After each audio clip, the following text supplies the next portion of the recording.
नमस्कार, मैं हूं अमित पालित। राजस्थान चुनाव से ठीक पहले हवा बदल गई है। दो शब्द अब राजस्थान में सबसे ज्यादा चल रहे हैं, सनातन और सरतन से जुदा।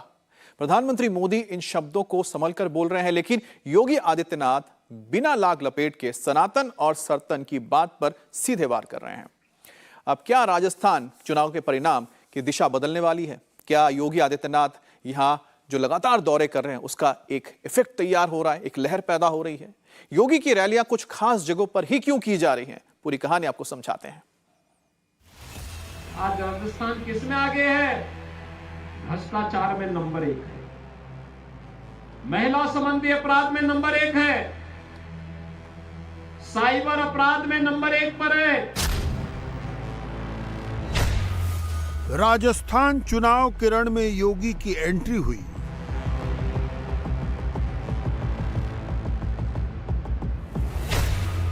हिंदुत्व से ज्यादा अपराध का मामला गरमाया। भाइयों बहनों, यहां पे नए नए माफिया पैदा हो गए। कोई भू माफिया, कोई खनन माफिया, कोई जंगल माफिया, कोई गौ तस्कर माफिया।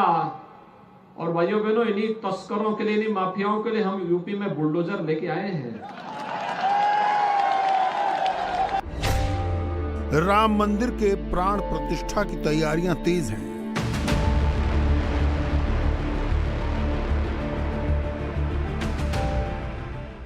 राजस्थान विधानसभा चुनाव के चुनावी रण में योगी उतरे तो पहले दूसरे योगी के लिए अलवर के सांसद बाबा बालकनाथ तिजारा विधानसभा सीट से उम्मीदवार हैं। योगी उनके प्रचार के लिए उतरे।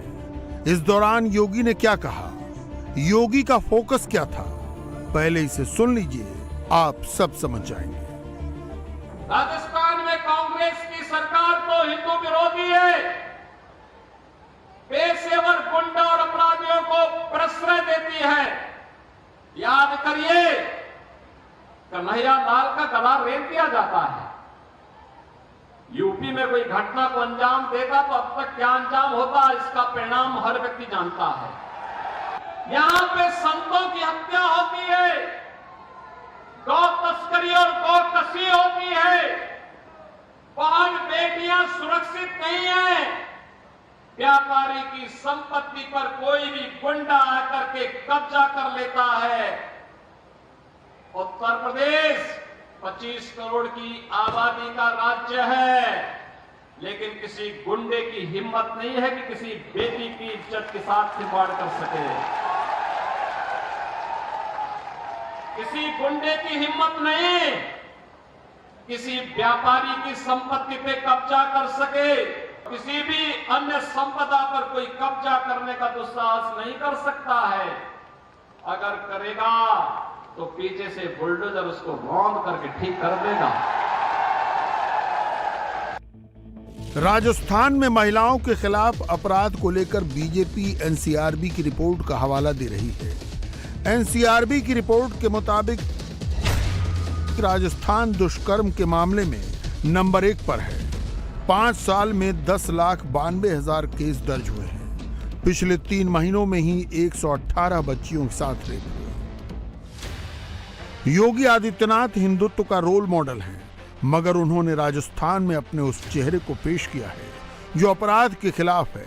दरअसल योगी की एंट्री की स्ट्रेटजी दिल्ली में ही बनी।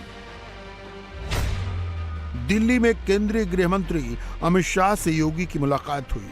मुलाकात के दौरान बीजेपी अध्यक्ष जेपी नड्डा भी मौजूद रहे। बताया जा रहा है कि 2024 को लेकर भी इस मुलाकात में बातें हुई। योगी का सबसे सेलेबल चेहरा लॉ एंड ऑर्डर को लेकर बाबा बुलडोजर वाला है, जिसे बीजेपी राजस्थान में पेश कर रही है। हम बुलडोजर लेके आए थे। आज देखते होंगे ना, उत्तर प्रदेश का बुलडोजर जब चलता है, अच्छे अच्छे माफियाओं की गर्मी शांत कर देता है। और गर्मी ही नहीं शांत करता है, जितना जनता को लूट करके रखा हुआ उस पैसे को सरकारी खजाने में रख करके फिर गरीबों के लिए आवास बनाने का काम हम लोग करते हैं उस पैसे का। उत्तर प्रदेश में योगी आदित्यनाथ की सरकार बनने के बाद से ही बाहुबलियों और माफियाओं के बुरे दिन शुरू हो गए। मुख्तार अंसारी, अतीक अहमद, विजय मिश्रा के बाद अब बारी हरिशंकर तिवारी के बेटे विनय शंकर की है। विनय शंकर तिवारी पर शिकंजा कसते हुए उनके परिवार की 72 करोड़ से अधिक की संपत्ति जब्त कर ली गई है।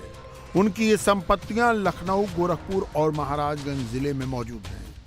बाहुबली रहे हरिशंकर तिवारी के बेटे विनय शंकर तिवारी गोरखपुर की उसी चिल्लूपार विधानसभा सीट से विधायक रहे जहां से उनके पिता रहे। यूपी की राजनीति में तिवारी परिवार का लंबे समय तक दबदबा रहा, लेकिन 2017 में योगी ने यूपी का मुख्यमंत्री बनते ही एक्शन लिया। 2017 के अप्रैल में पुलिस ने तिवारी हाथे पर छापा मार दिया। 2017 में तिवारी हाथे से 6 लोगों को गिरफ्तार किया गया। मगर योगी के इस एक्शन से यह परसेप्शन बनाने की कोशिश की गई कि योगी हरिशंकर तिवारी को ब्राह्मण होने की वजह से परेशान कर रहे हैं। योगी ने तब अपनी कार्रवाई को स्लो कर दिया। राजनीतिक रूप से वो अपनी छवि को किसी जाति के खिलाफ नहीं बनाना चाहते थे, मगर तिवारी परिवार की कंपनी गंगोत्री इंटरप्राइजेज लिमिटेड पर बैंकों के 1200 करोड़ हड़पने का आरोप है। बैंकों की शिकायत पर 2020 में सीबीआई ने केस दर्ज किया था। इसके बाद लखनऊ से लेकर गोरखपुर तक कई ठिकानों पर छापेमारी की गई।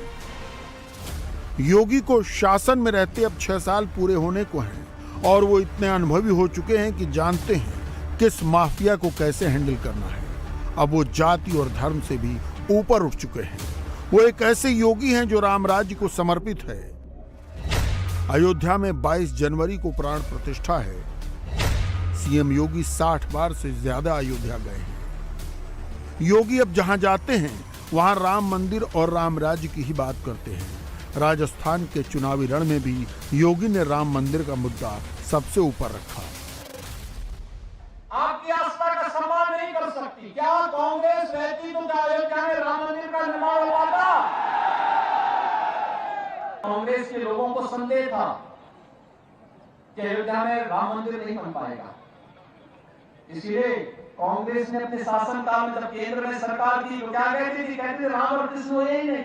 भाइयों बहनों, मैं आज आपसे कहने के लिए आया हूं, हमने तब भी कहा था रामलला हम आएंगे, मंदिर वही बनाएंगे। और आज हम कह रहे हैं रामलला हम आएंगे और रामलला को विराजमान करने के लिए तिथि भी बताएंगे।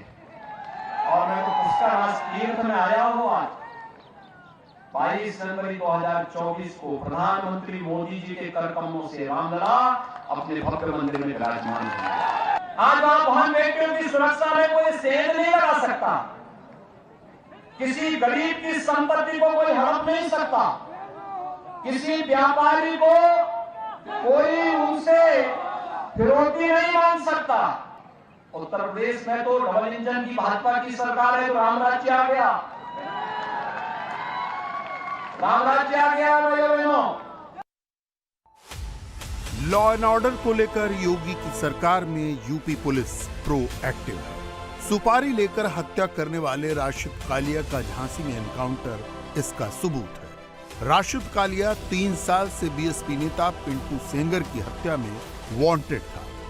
झांसी में वो किसी और की हत्या की साजिश के साथ आया था। एसटीएफ ने उसे ललकारा, कालिया ने फायर किया और जवाबी फायर में मारा गया। तो शासन का इकबाल कानून व्यवस्था से चलता है। सीएम योगी इसीलिए राजस्थान में डिमांड में है। योगी ने राजस्थान में कन्हैयालाल की हत्या को मुद्दा बनाया, कांग्रेस की गहलोत सरकार को आईना दिखाया। एक साथ वो हिंदुत्व को एजेंडा बनाते हैं और कानून व्यवस्था को मुद्दा। आज राजस्थान किसमें आगे है? भ्रष्टाचार में नंबर 1 है, महिला संबंधी अपराध में नंबर 1 है, साइबर अपराध में नंबर 1 पर है और युवाओं के भविष्य के साथ खिलवाड़ करने और पेपर लीक करने में भी नंबर 1 है। मंडी टैक्स के अलावा गुंडा टैक्स में भी नंबर 1 है। हमें इतिहास की गलतियों से सबक सीखना है। कोई दूसरा कन्हैयालाल तेली न बनने पाए।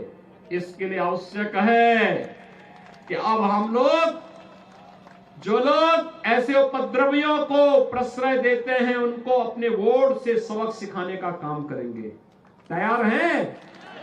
सभी लोग तैयार हैं? योगीराज में अपराधियों पर सख्ती से कसी जा रही नकेल का आंकड़ा गवाह है कि बुलडोजर बाबा इतने लोकप्रिय क्यों हैं।